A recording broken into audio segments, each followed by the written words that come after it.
옛적에 산과 들이 고요하던 때에 깊은 산골의 작은 마을 산막골이라는 곳이 있었습니다.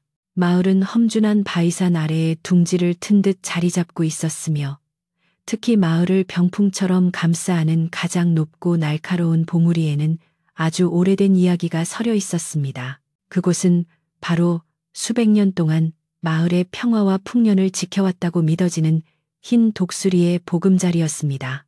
독수리가 머무는 동안은 비가 때를 맞추어 내렸고 곡식은 황금빛으로 물들었으며 마을 사람들의 얼굴에는 근심이 없었습니다. 이 신성한 보금자리를 대대로 지키는 임무는 현수라는 젊은이의 가문에게 주어졌고 현수는 그 무거운 짐을 기꺼이 짊어진 마지막 계승자였습니다. 그의 집은 마을에서 가장 오래된 기와집이었으며 마당에는 100년 묵은 감나무가 서 있었고 뒤란에는 맑은 물이 솟아나는 우물이 있었습니다.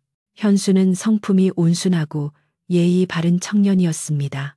그는 아침 저녁으로 독수리 바위산을 향해 깊은 절을 올렸고 혹여 독수리 둥지가 바람에 날리거나 훼손될까 염려하여 한 달에 한 번은 위험을 무릅쓰고 바위 중턱까지 올라가 살폈습니다. 그러나 3년 전 마을의 수호신과 같았던 흰 독수리가 늙어 숨을 거둔 뒤로 그 보금자리는 텅 비어 있었습니다.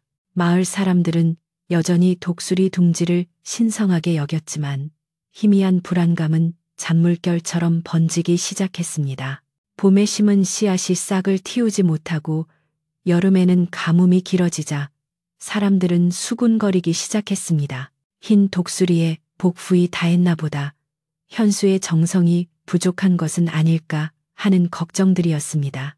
현수는 그 모든 시선과 걱정을 묵묵히 견디며 자신의 할아버지가 했던 것처럼 독수리 바위를 지켰습니다. 그는 할아버지에게서 들었던 이야기, 즉 둥지를 지키는 것은 하늘을 지키는 것과 같다는 가르침을 항상 마음속에 새기고 있었습니다. 현수의 가장 큰 소망은 흰 독수리가 다시 돌아와 그 텅 빈 둥지에 알을 낳고 새로운 생명을 불어넣는 것이었습니다. 그는 매일 새벽 우물물을 길어와 바위 아래 작은 제단에 정성껏 올렸고 바람이 몹시 부는 날에는 밤새워 바위를 바라보며 안절부절 못했습니다. 그의 방에는 먼 옛날부터 내려온 듯한 빛바랜 족자가 걸려 있었는데 그 족자에는 오직 흰 독수리 한 마리만이 하늘을 향해 힘차게 날갯짓하는 모습이 그려져 있었습니다.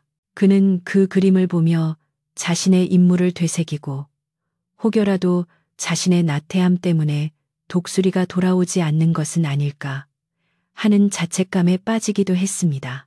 현수가 가진 전 재산이라곤 이 낡은 기와집과 조상들이 물려준 책임감 뿐이었지만 그는 이를 세상의 어떤 보물보다 귀하게 여겼습니다. 마을의 어른들은 현수를 짠하게 여겼습니다.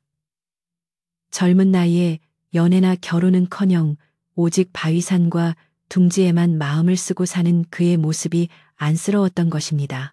이웃집 할머니는 가끔 현수에게 팥죽 한 그릇을 건네며 현수야, 너무 염려하지 마라. 하늘의 뜻이 있을 게다. 내 마음이 고든 것을 저 산도 알 것이니 하고 위로했지만 현수는 그저 겸손하게 고개를 숙일 뿐이었습니다. 그는 스스로에게 독수리가 돌아오기 전까지는 편히 잠들 수 없다는 다짐을 수없이 되뇌었습니다. 산막골 사람들에게 흰 독수리는 단순한 새가 아니라 마을의 역사이자 정체성이며 미래였습니다. 둥지가 비어있다는 사실은 마을 전체의 활력이 사라지고 있다는 은유와 같았습니다. 어느 날 마을 이장은 현수를 찾아와 조심스럽게 말했습니다. 현수야, 이제 내 나이 30이 가깝다. 내 가문의 헌신은 고맙지만 더 이상 내 인생을 독수리 둥지에만 바치지 않아도 된다. 둥지는 비어있지 않으냐. 우리가 다른 방법을 찾아보자. 이장의 말은 합리적이었으나 현수의 마음은 단호했습니다. 그는 묵묵히 마당을 쓸던 빗자루를 내려놓고 이장에게 절했습니다. 이장님, 저희 가문은 하늘에 맹세했습니다. 이 둥지를 지키는 것은 저의 숙명입니다. 흰 독수리가 돌아올 때까지 저는 이 자리를 떠나지 않겠습니다. 설령 평생이 걸린다 해도 말입니다. 그의 목소리는 차분했지만 그 안에 담긴 의지는 바위처럼 단단했습니다. 이장의 방문 이후 현수는 더욱 은둔하며 바위산을 지키는 일에 몰두했습니다. 그는 밤마다 바위산 아래 작은 초막에서 잠을 청했고 혹시나 둥지에 접근하려는 들짐승이나 불청객이 있을까봐 망을 봤습니다. 산막골의 밤은 깊고 고요했습니다. 오직 솔바람 소리와 멀리서 들려오는 부엉이 소리만이 그의 외로운 임무를 지켜보고 있었습니다. 그는 그 고요함 속에서 잊고 있던 할아버지의 목소리를 들었습니다. 할아버지는 마지막 숨을 거두기 직전 현수의 손을 잡고 독수리의 둥지는 보물이 아니다. 그것은 믿음의 그릇이다. 그 그릇이 비어 있어도 내 마음의 믿음으로 채워라. 하고 말씀하셨었습니다. 시간은 무심히 흘렀고 가을이 깊어 산막골은 온통 붉은 단풍과 노란 은행잎으로 물들었습니다. 마을 사람들의 걱정은 날로 커져만 갔습니다. 가뭄에 이어때 아닌 우박까지 내리면서 올해 농사는 흉년을 면치 못할 지경이었습니다. 사람들은 모여 앉아 탄식했고 자연스레 텅 빈 독수리 둥지를 탓했습니다. 그들의 시선은 현수를 향했고 현수는 그 시선을 모두 짊어지고 바위산 밑을 떠나지 않았습니다. 그는 자신이 이 모든 불운의 징조를 막지 못한 죄인이라 생각했습니다. 그는 더욱 간절히 흰 독수리가 돌아오기를 빌었고 혹시나 자신 때문에 독수리가 돌아오지 않는 것이라면 차라리 자신이 이 집과 마을을 떠나야 하나 하는 깊은 고뇌에 빠지기도 했습니다. 현수는 지친 몸을 이끌고 집으로 돌아와 마루에 앉았습니다. 그의 눈길은 자연스레 뒤란의 우물로 향했습니다. 우물물은 여전히 맑았지만 수위가 평소보다 훨씬 낮아져 있었습니다. 그는 두레박으로 물을 길어 올리면서 자신의 무능함을 한탄했습니다. 그때 그의 노모가 방문을 열고 나와 현수에게 따뜻한 차 한 잔을 건네주었습니다. 노모는 현수를 바라보며 아무 말씀도 하지 않으셨지만 그 눈빛에는 현수의 모든 고통을 이해하고 감싸 안으려는 듯한 깊은 연민이 담겨 있었습니다. 그 따뜻한 눈빛이 현수에게는 세상의 어떤 위로보다 큰 힘이 되었습니다. 현수는 차를 마시며 다시 한번 마음을 다잡았습니다. 내가 포기하면 이 가문의 천년지기 첸옌즈가 무너진다. 절대로 물러서지 않으리. 그는 결심했습니다. 그날 밤 현수는 다시 독수리 바위산을 오르기 시작했습니다. 이번에는 단순한 순찰이 아니었습니다. 그는 텅 빈 둥지 아래에 조그마한 돌탑을 쌓기 시작했습니다. 그 돌탑은 현수의 소망을 담은 것이었고 또 독수리에게 바치는 헌사였습니다. 그는 돌 하나하나에 흰 독수리의 영혼이 다시 돌아오기를 염원하는 간절한 마음을 담았습니다. 밤새도록 돌탑을 쌓는 현수의 모습은 마치 속죄를 하는 구도자와 같았습니다. 그는 돌탑을 완성하고 그 앞에 무릎을 꿇고 앉아 깊이 기도했습니다. 그의 기도는 마을의 평화와 안녕, 그리고 흰 독수리의 귀환이라는 세 가지 소원으로 가득 차 있었습니다. 그는 그 둥지가 다시 채워질 때까지 자신의 모든 것을 바쳐 이 산과 마을을 지키겠다고 다시 한번 굳게 맹세했습니다. 현수의 정성이 하늘에 닿았는지 아니면 그저 때가 된 것인지는 알 수 없었으나 다음 날 새벽 아주 희미하고 먼 곳에서 들려오는 듯한 새의 울음소리가 산막골을 울렸습니다. 마을 사람들은 잠결에 그 소리를 듣고 서로에게 물었지만 누구도 그 소리의 주인이 무엇인지 확신할 수 없었습니다. 현수는 그 소리를 듣고 자리에서 벌떡 일어났습니다. 그의 심장은 북처럼 요동쳤고 그는 본능적으로 독수리 바위산을 올려다 보았습니다. 바위는 여전히 고요했고 텅 빈 둥지는 변함이 없었지만 현수는 그 울음소리가 단순한 새소리가 아님을 직감했습니다. 그것은 바로 흰 독수리의 소리였습니다. 희망의 끈이 현수의 마음속에서 다시 단단히 묶이는 순간이었습니다. 하지만 희망의 기쁨은 잠시였습니다. 그날 아침 마을 어귀에 한 낯선 사내가 나타났습니다. 사내는 번듯한 비단옷을 입고 등에 커다란 약초 망태기를 메고 있었지만 그의 눈빛은 막지 못하고 어딘가 모르게 탐욕스러운 기운이 서려 있었습니다. 그는 마을 이장에게 먼저 인사를 건네며 자신이 이름난 약재상이라고 소개했습니다. 그의 이름은 광호였습니다. 광호는 마을 사람들에게 귀한 약재를 싸게 팔겠다며 호의를 베풀었지만 그의 시선은 끊임없이 독수리 바위산의 텅 빈 둥지를 맴돌았습니다. 현수는 멀찍이서 그를 관찰하며 이유 모를 불길한 예감을 느꼈습니다. 이 낯선 이의 출현은 현수의 오랜 평화를 깨뜨리는 서막이 될 것임을 현수는 어렴풋이 짐작할 수 있었습니다. 그의 눈에 비친 광호는 단순한 약재상이 아니라 무언가를 훔치기 위해 온 도둑의 그림자와 같았습니다. 현수가 광호라는 낯선 사내에게 불길한 기운을 느낀 것은 그의 눈빛 때문이었습니다. 광호는 마을 사람들과 덕담을 나누며 너스레를 떨었지만 그의 시선은 단 한 번도 마을의 풍요로운 논밭이나 맑은 계곡물에 머무르지 않았습니다. 오직 바위산의 가장 높고 험준한 보물이 흰 독수리의 텅 빈 둥지만을 집요하게 응시할 뿐이었습니다. 그는 약초상이라고 자신을 소개했지만 약재를 구하는 일보다 마을 사람들에게 독수리 둥지에 대한 옛 이야기를 묻는 일에 더 열심이었습니다. 그 신령한 독수리가 돌아오지 않는 것을 보니 필시 그 둥지에 무언가 귀한 보물이 잠들어 있는 것이 아닐까요? 그 보물이 독수리를 붙잡아두는 힘이었을 수도 있습니다. 광호는 능글맞은 웃음을 지으며 이런 식의 말을 퍼뜨리기 시작했습니다. 그의 말은 흉년으로 인해 불안해진 마을 사람들의 귀에 기름처럼 스며들었습니다. 광호가 마을에 머문 지 며칠 되지 않아 산막골에는 이상한 일들이 연달아 발생하기 시작했습니다. 먼저 마을의 공동 우물물이 평소보다 훨씬 빨리 줄어들었습니다. 현수가 사는 집의 우물이야 깊어 괜찮았지만 마을 사람들이 사용하는 공동 우물은 물을 길어도 금세 바닥을 드러냈습니다. 두 번째로 마을을 지나는 작은 개울에서 평소에 잡히던 물고기들이 갑자기 사라졌습니다. 이러한 일들은 곧장 흰 독수리의 부재와 광호의 출현과 연결되기 시작했습니다. 사람들은 광호가 가져온 불운이라고 속삭였지만 광호는 교묘하게 이 모든 불운을 텅 빈 독수리 둥지와 현수의 무능 탓으로 돌렸습니다. 저 둥지에 재앙을 막는 물건이 있었는데 현순의 가문이 제대로 지키지 못해 그 복이 달아난 것입니다. 그의 말은 현수에게는 가혹한 비난이었고 사람들의 마음속에는 의심의 씨앗을 뿌렸습니다. 특히 광호는 마을의 몇몇 탐욕스러운 젊은이들에게 은밀히 접근하여 그들을 회유했습니다. 보세요.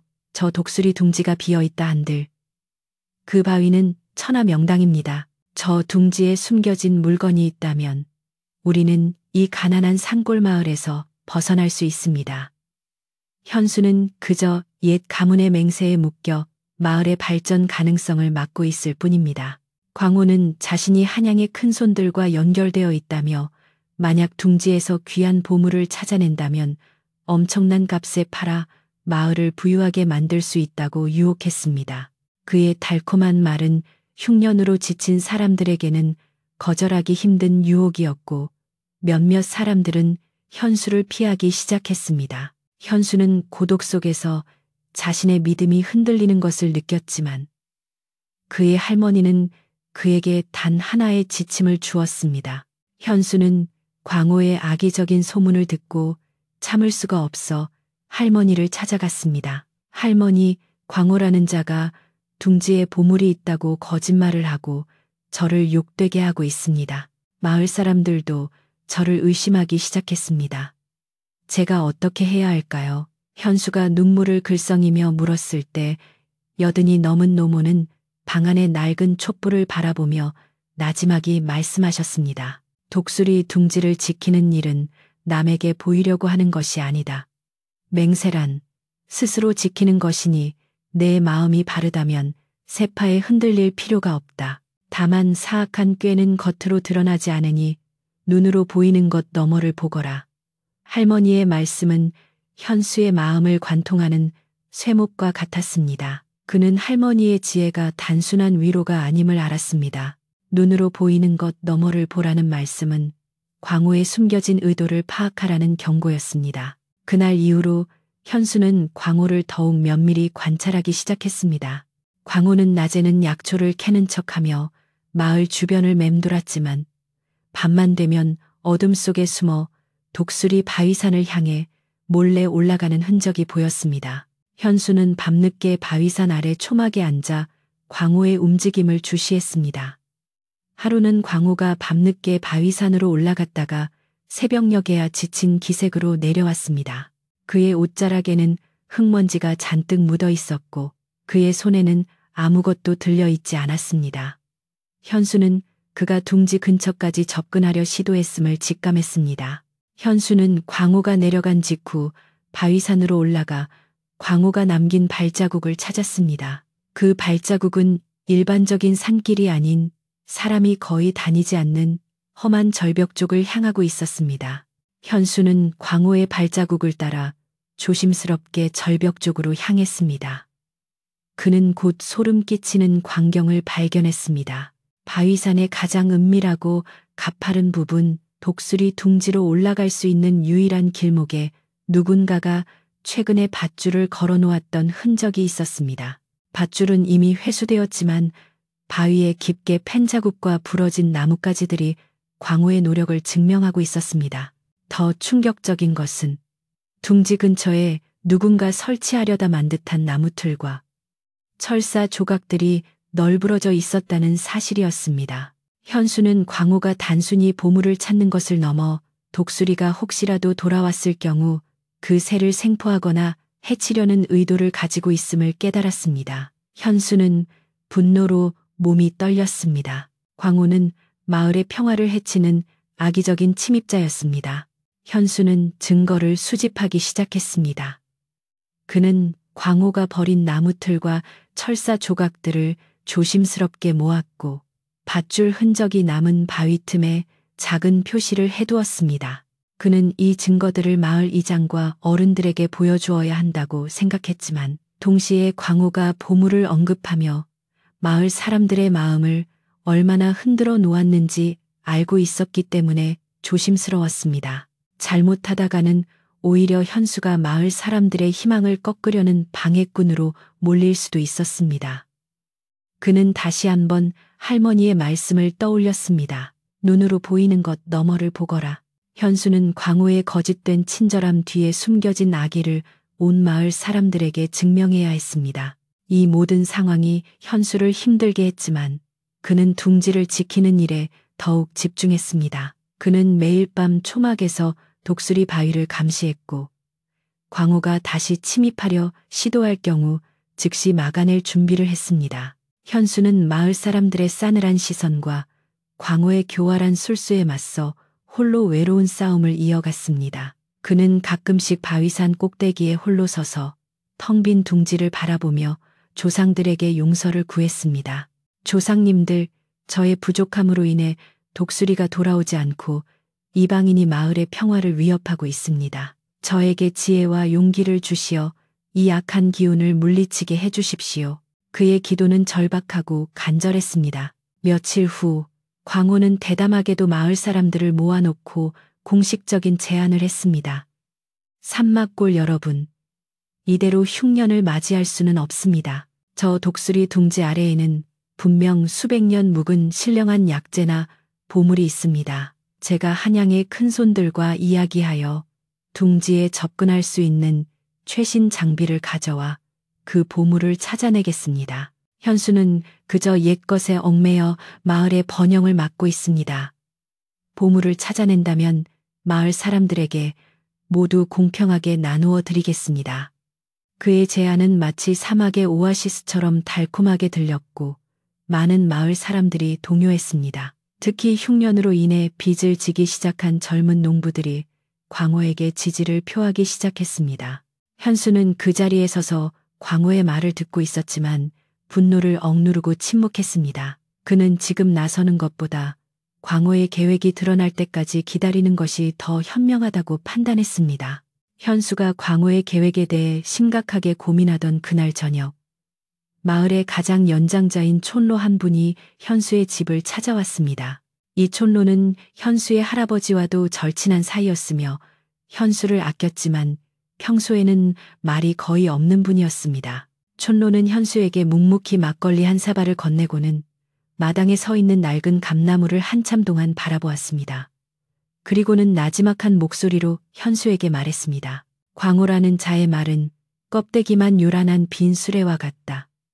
그러나 진실은 땅속 깊이 묻힌 뿌리와 같은 법이니 드러낼 때를 기다릴 줄 아는 것이 진짜 용기이다.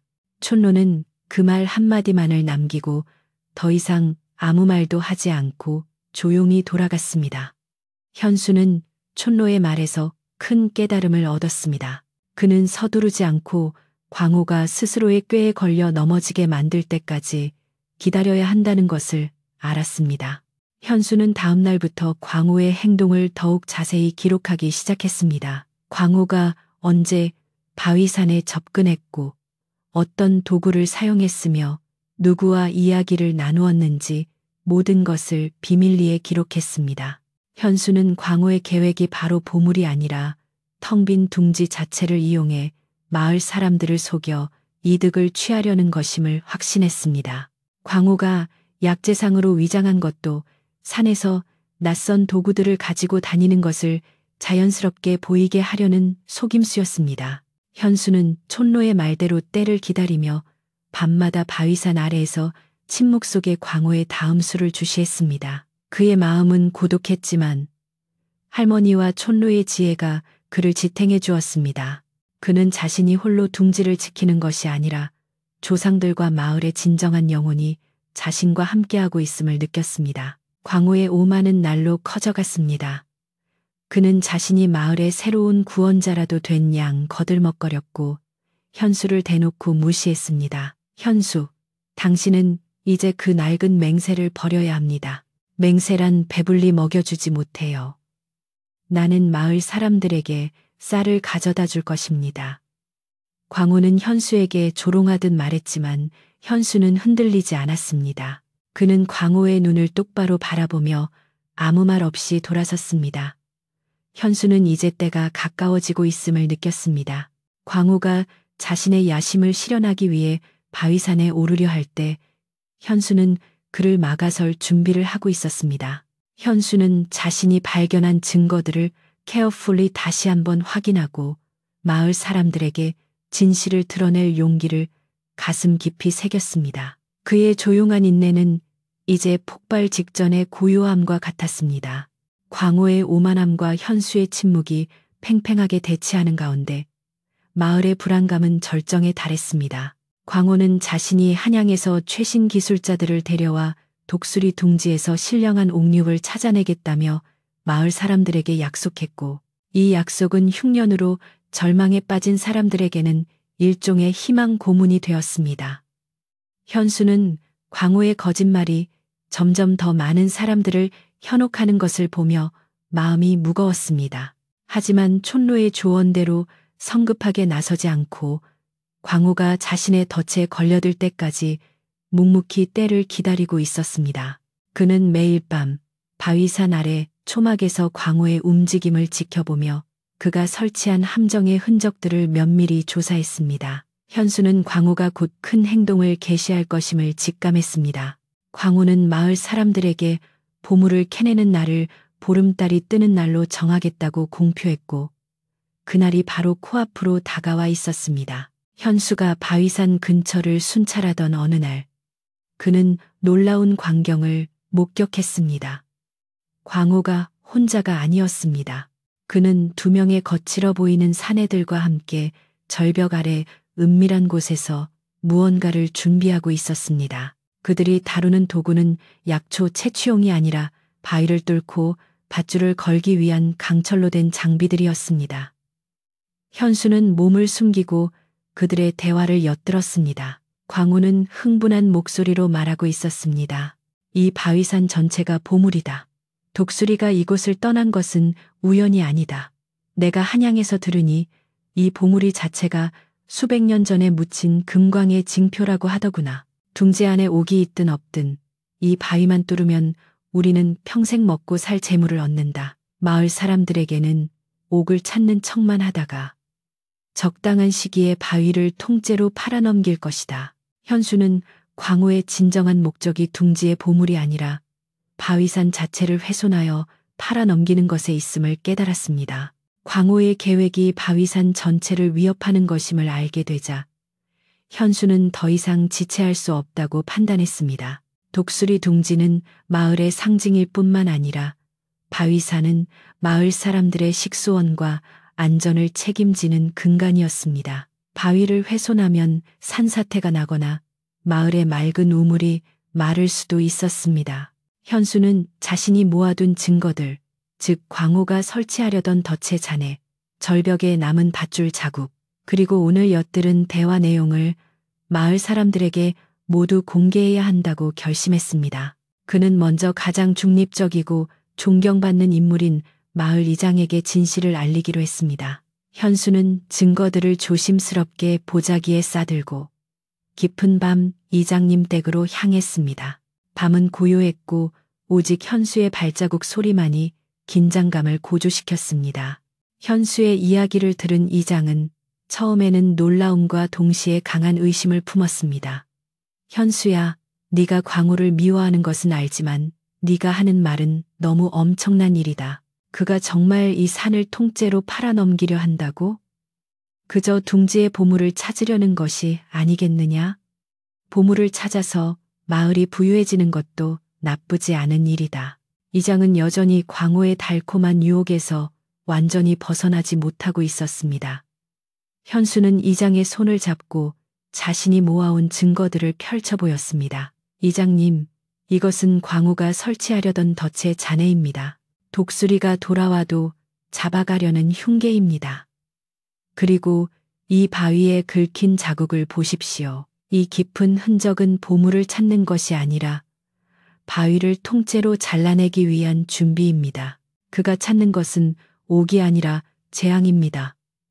우리 마을의 안전과 평화가 걸린 일입니다. 현수의 진심 어린 호소와 명백한 증거들 앞에서 이장의 표정은 점차 심각하게 변해갔습니다. 이장은 현수의 말이 사실일 수도 있음을 인정하고 현수에게 조언했습니다. 네 말이 맞을 수도 있다. 하지만 마을 사람들은 이미 광호에게 너무 많은 기대를 걸고 있다. 네가 그 자리에서 광호를 거짓말쟁이로 몰아세우면 오히려 네가 마을 사람들의 희망을 꺾은 죄인으로 몰릴 수도 있다. 광호가 실제로 바위산을 훼손하려는 순간을 포착해야 한다. 모두가 보는 앞에서 그의 악행을 드러내야만 한다. 보름날 그가 둥지에 오르려는 순간이 바로 네가 진실을 밝힐 기회다. 이장은 현수에게 신중하게 접근할 것을 당부했고 현수는 이장의 조언을 받아들여 보름날을 기다리기로 했습니다. 그는 이제 외로운 방랑자가 아니라 이장을 등에 업은 진실의 수호자가 된 기분이었습니다. 그의 고독한 싸움은 이제 마을 전체를 위한 싸움이 되었습니다. 보름날 밤이 되었습니다. 하늘에는 쟁반처럼 둥근 달이 떠올라 독수리 바위산을 은빛으로 비추었습니다. 마을 사람들은 광호가 약속한 대로 보물찾기를 구경하기 위해 바위산 아래 넓은 공터에 모여들었습니다. 현수도 그들 사이에 섞여 있었지만 그의 표정은 다른 사람들과 달리 긴장감으로 가득 차 있었습니다. 광호는 비단 옷을 차려입고 2명의 사내들을 대동한 채 당당하게 사람들 앞에 섰습니다. 그는 마을 사람들에게 환호성을 유도하며 자신이 곧 마을의 운명을 바꾸어 놓을 것처럼 연설했습니다. 산막골 주민 여러분, 오늘 밤 저는 이 텅 빈 둥지 아래에 숨겨진 신비한 옥을 찾아내어 우리 마을을 부유하게 만들 것입니다. 더 이상 흉년과 가난에 시달리지 않아도 됩니다. 현수의 낡은 맹세는 이제 끝났습니다. 광호의 연설이 끝나자 마을 사람들은 열광적으로 박수를 보냈고 현수는 그들의 기대가 얼마나 깊은지 다시 한번 깨달았습니다. 광호는 준비된 장비를 들고 절벽 쪽으로 향했습니다. 그는 마을 사람들이 잘 볼 수 있도록 일부러 불을 밝히고 밧줄을 바위에 걸기 시작했습니다. 그때 현수는 더 이상 침묵할 수 없다고 생각했습니다. 이대로 광호를 내버려 두면 그는 둥지를 훼손하고 바위산을 팔아넘기는 첫걸음을 내딛게 될 것이었습니다. 현수는 조용히 사람들 틈을 비집고 앞으로 나섰습니다. 현수가 나오자 마을 사람들은 일제히 현수를 바라보았습니다. 그들의 눈빛에는 현수에 대한 실망감과 광호에 대한 기대감이 교차하고 있었습니다. 현수는 그 시선들을 모두 받아들이며 광호가 있는 절벽 쪽을 향해 단호한 목소리로 외쳤습니다. 그의 목소리는 달빛 아래 고요한 밤을 갈랐습니다. 광호, 멈추시오. 당신은 옥을 찾으러 온 것이 아니라 이 신령한 산을 팔아넘기러 온 도적입니다. 현수의 외침에 마을 사람들은 술렁거리기 시작했습니다. 광호는 현수의 갑작스러운 등장에 당황했지만 이내 냉소를 머금으며 현수에게 대꾸했습니다. 현수, 네가 질투심 때문에 또 회방을 놓는구나. 마을 사람들의 희망을 짓밟지 마라.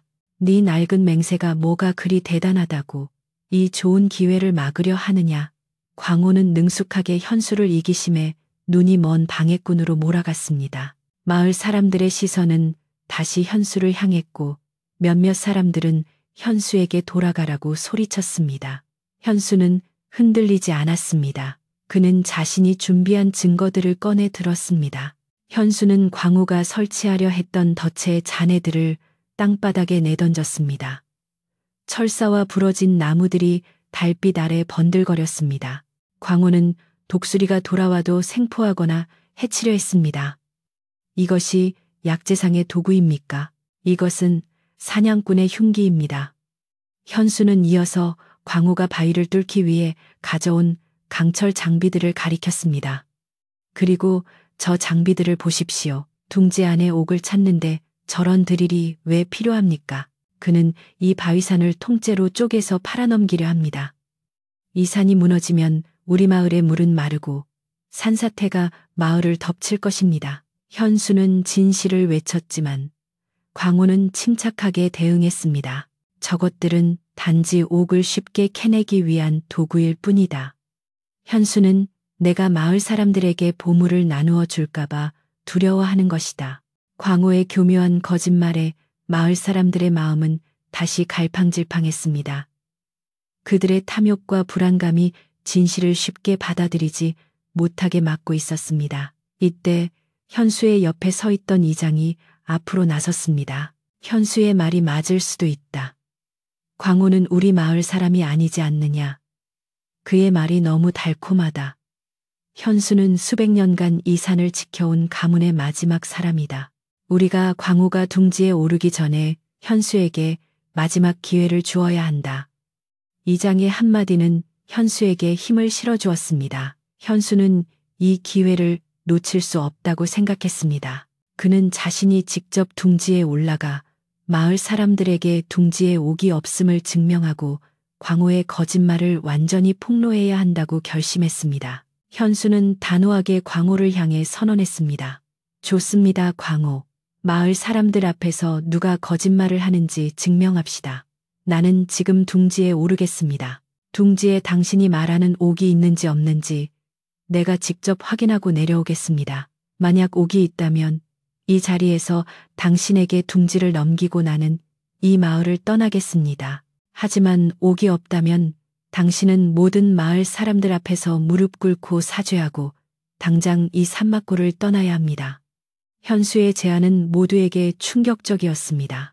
광호는 현수가 진짜 옥이 있다고 믿는 줄 알고 있었기에 현수의 자신감에 당황했습니다. 그러나 이미 판이 커진 상황에서 물러설 수 없었던 광호는 억지로 미소를 지으며 현수의 제안을 받아들였습니다. 좋다, 현수. 내 낡은 맹세의 가치를 오늘 밤 내가 깨뜨려 주마. 올라가 봐라. 하지만 옥이 나오면 네가 이 산을 떠나야 한다. 현수는 광호의 조롱을 뒤로하고 달빛이 비추는 험준한 바위산을 오르기 시작했습니다. 그의 고독한 등반은 이제 마을의 운명을 건 최후의 결전이 되었습니다.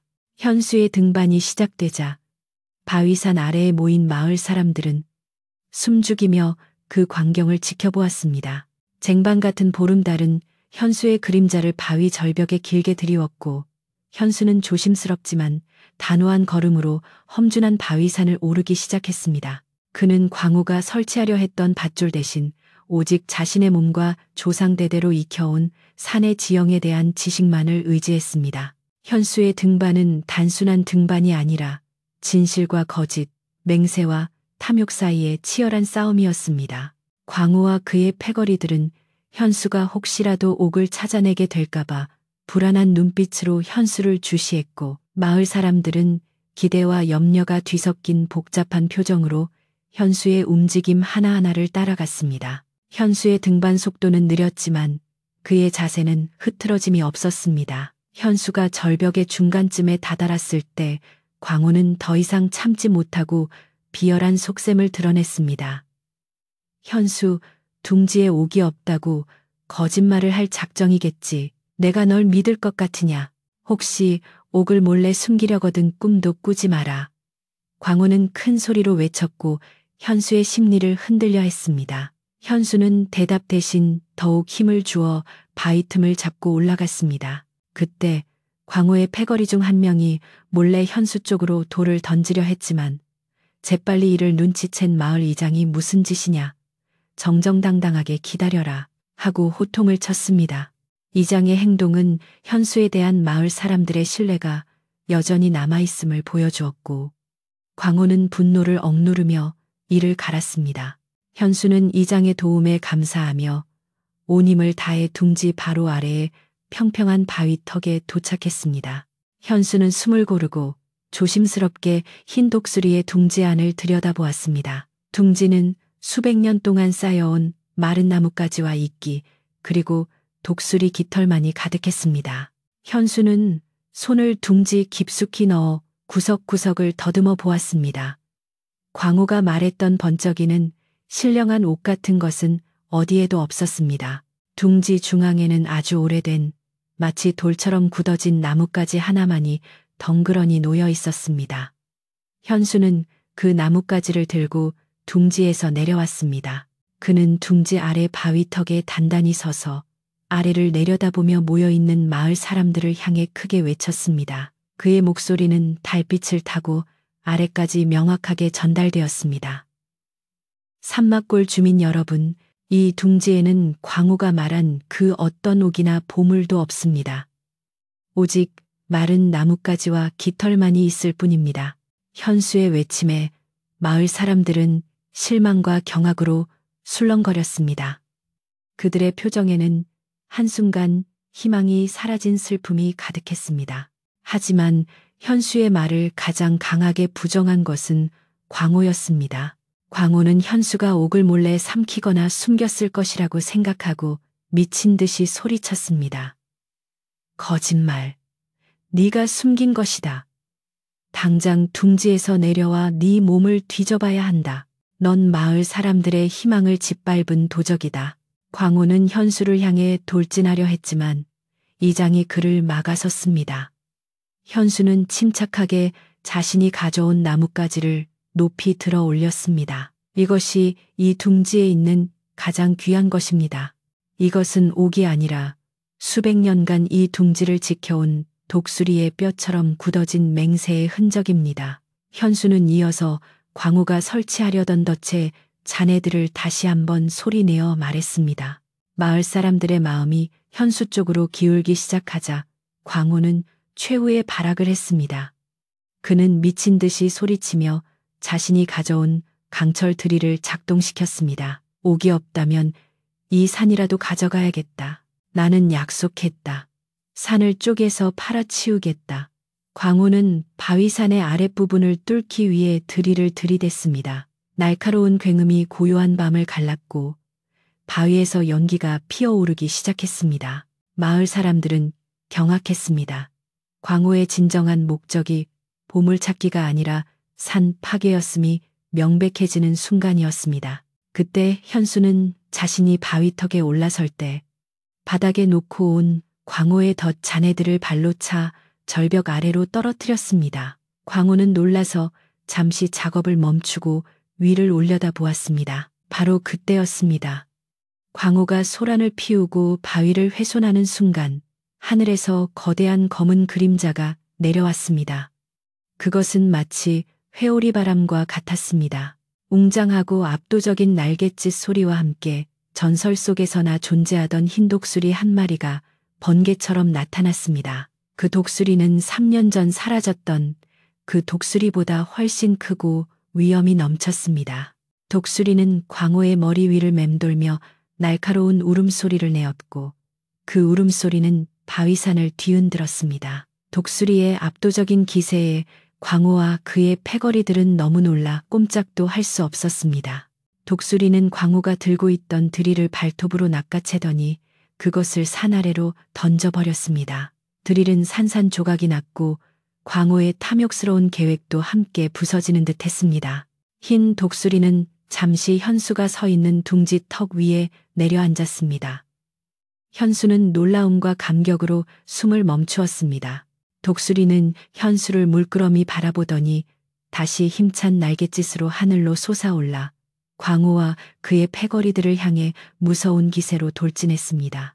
광호와 패거리들은 혼비백산하여 소리를 지르며 도망치기 시작했습니다. 그들은 둥지 아래에 두고 온 모든 장비와 도구들을 버려둔 채 마치 꼬리가 불붙은 짐승들처럼 마을 밖으로 달아났습니다. 현수는 그들이 사라지는 모습을 내려다보며 깊은 안도의 한숨을 내쉬었습니다. 광호의 악의적인 음모는 흰 독수리의 강림과 함께 완전히 무너져 내린 것입니다. 마을 사람들은 이 모든 광경을 지켜보며 두려움과 환희 그리고 현수에 대한 미안함으로 가득 찼습니다. 흰 독수리는 잠시 마을 상공을 몇 번 선회하더니 현수가 내려온 둥지 위에 우아하게 다시 내려앉았습니다. 그리고는 그 자리에 자신의 거대한 몸을 웅크리고 앉았습니다. 둥지는 이제 더 이상 텅 비어있지 않았습니다. 흰 독수리의 강림은 마을 사람들에게 명백한 징표였습니다. 그들이 잃었던 복과 희망이 돌아왔다는 상징이었습니다. 현수는 천천히 바위산을 내려와 마을 사람들에게 다가갔습니다. 마을 사람들은 현수를 향해 달려왔고 그를 부둥켜 안으며 사죄했습니다. 현수야, 우리가 어리석었구나. 광호의 거짓말에 속아 너의 진심을 알아보지 못했다. 네가 이 산과 우리 마을을 지켜주었다. 정말 고맙다. 마을 사람들의 진심 어린 눈물과 사죄는 현수의 고독했던 마음을 녹였습니다. 그날 밤 마을 사람들은 기쁨과 감사의 눈물로 밤을 지냈습니다. 마을 이장은 현수를 끌어안고 이제야 이 산막골에 진정한 평화가 돌아왔다고 말했습니다. 사람들은 광호가 버리고 간 강철 드릴과 덫들을 모아 장작불에 태워버렸습니다. 악의 흔적을 완전히 없애려는 의식이었습니다. 불꽃이 밤하늘로 솟아오르는 동안 마을 사람들은 둥지에 새로 깃든 흰 독수리를 올려다보며 감사의 제를 올렸습니다. 현수는 그들 곁에 서서 이제는 평온해진 바위산을 바라보았습니다. 그의 마음은 홀로 외로이 맹세를 지키던 고독에서 벗어나 마을 사람들과 하나가 된 따뜻함으로 채워졌습니다. 긴장되었던 밤은 이제 축제의 밤으로 변했고 현수는 자신이 이뤄낸 승리가 단순한 승리가 아니라 마을 사람들의 믿음을 되찾아온 것임을 깨달았습니다. 흰 독수리가 둥지로 돌아온 이후 산막골은 마치 오랜 가뭄 끝에 단비를 맞은 듯 활기를 되찾았습니다. 텅 비어있던 둥지는 이제 마을 사람들의 눈에 보이는 명확한 희망의 상징이 되었습니다. 광호와 그의 패거리들은 다시는 마을 근처에 얼씬도 하지 못했고 그들의 악의적인 흔적들은 모두 깨끗이 사라졌습니다. 독수리가 둥지에 깃든 지 며칠 지나지 않아 신기하게도 마을의 공동 우물물 수위가 다시 높아지기 시작했고 개울에는 맑은 물고기들이 돌아왔습니다. 가장 고무적인 변화는 날씨였습니다. 때를 맞추어 촉촉한 비가 내렸고 농부들은 희망에 찬 얼굴로 다시 씨앗을 뿌렸습니다. 모든 것이 현수의 헌신적인 맹세와 그가 지켜낸 산의 정기 덕분임을 마을 사람들은 알았습니다. 현수는 이제 마을 사람들에게 단순한 독수리 둥지 지킴이가 아니라 마을의 수호자이자 진정한 어른으로 인정받았습니다. 마을 이장은 현수를 공식적으로 독수리 바위산 관리인으로 임명하고 그에게 산 주변의 숲을 보호하고 관리할 책임을 맡겼습니다. 이는 현수가 오랫동안 짊어져 왔던 가문의 맹세를 마을 전체가 인정하고 존중한다는 의미였습니다. 현수는 이전과 마찬가지로 성실하게 자신의 임무를 수행했지만 이제는 외로움 대신 마을 사람들의 따뜻한 지지와 신뢰 속에서 일했습니다. 마을 사람들은 현수의 집안을 돕기 위해 자발적으로 품앗이를 했고 현수의 낡은 기와집 마당에는 늘 사람들의 온기로 가득 찼습니다. 현수의 가장 큰 기쁨은 할머니의 평온한 미소를 보는 것이었습니다. 노모는 현수가 겪었던 모든 고난과 고독을 알고 있었기에 현수가 마을 사람들의 존경을 받는 모습을 볼 때마다 깊은 만족감을 느끼셨습니다. 할머니는 현수에게 따뜻한 국밥 한 그릇을 내어주시며 말씀하셨습니다.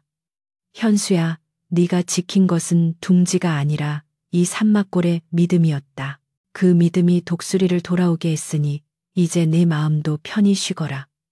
할머니의 말씀은 현수의 마음속 깊은 곳에 남아있던 긴장감을 완전히 풀어주었습니다.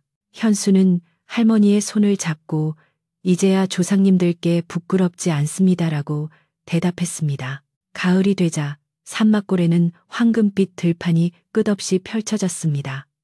독수리가 돌아온 후 맞이하는 첫 수확은 그 어느 해보다 풍성했습니다. 곡식은 느달이 굵었고 과일은 탐스럽게 익었습니다. 마을 사람들은 이 모든 풍년을 흰 독수리의 축복이라고 믿었고 현수의 덕이라며 기뻐했습니다. 마을 이장은 가장 풍성한 보름달이 뜨는 날을 잡아 독수리 바위산 아래에서 성대한 잔치를 열기로 결정했습니다. 이 잔치는 풍년을 축하하는 동시에 현수에게 감사와 존경을 표하는 자리였습니다. 온 마을 사람들이 각자 집에서 준비한 음식들을 가져왔고 잔치마당은 웃음소리와 노래소리로 가득 찼습니다. 현수는 잔치마당 한쪽에 마련된 가장 상석에 할머니와 나란히 앉았습니다.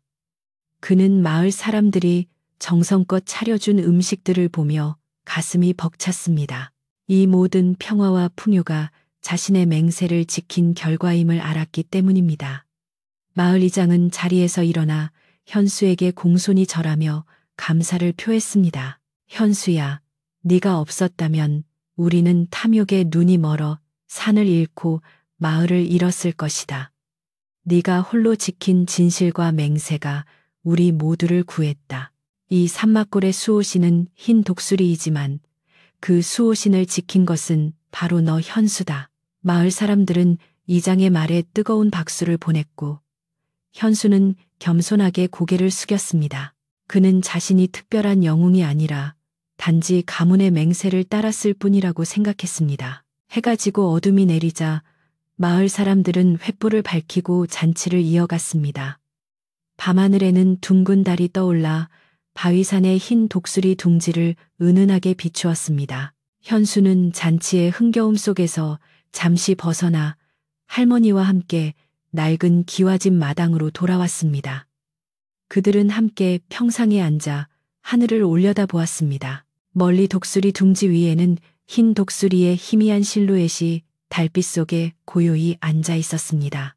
독수리는 마치 마을의 평화를 묵묵히 지켜보는 듯 했습니다. 현수는 그 고요하고 평온한 밤하늘을 바라보며 깊은 평화를 느꼈습니다. 그의 마음속에 남아있던 모든 고독과 번민이 사라지는 순간이었습니다. 할머니는 현수의 손을 잡고 나지막이 말씀하셨습니다. 보거라, 현수야. 저 독수리는 이제 다시 이 산과 하나가 되었다. 네가 이뤄낸 일이다. 현수는 할머니에게 미소 지었습니다. 그는 긴 이야기 끝에 드디어 자신이 원하는 것을 얻었음을 깨달았습니다. 그것은 부와 명예가 아니라 맹세를 지킨 자의 평온한 안식이었습니다. 그는 이제 더 이상 불안해하지 않아도 되었습니다. 그는 바위산 위에 깃든 독수리를 바라보며 자신의 가슴 속에 간직하고 있던 마지막 말을 조용히 읊조렸습니다. 이 말은 현수의 다짐이자 이 이야기가 마을 사람들에게 전하는 교훈이었습니다. 맹세란 스스로의 마음속에 하늘을 품는 것과 같다. 나무를 지킨 것이 아니라 마음속의 진실을 지켜냈습니다. 그가 이 말을 마치자 산막골에는 밤이 더욱 깊어지며 고요하고 평화로운 잠이 찾아왔습니다. 흰 독수리가 지켜보는 가운데 산막골 사람들은 깊고 편안한 잠에 빠져들었습니다.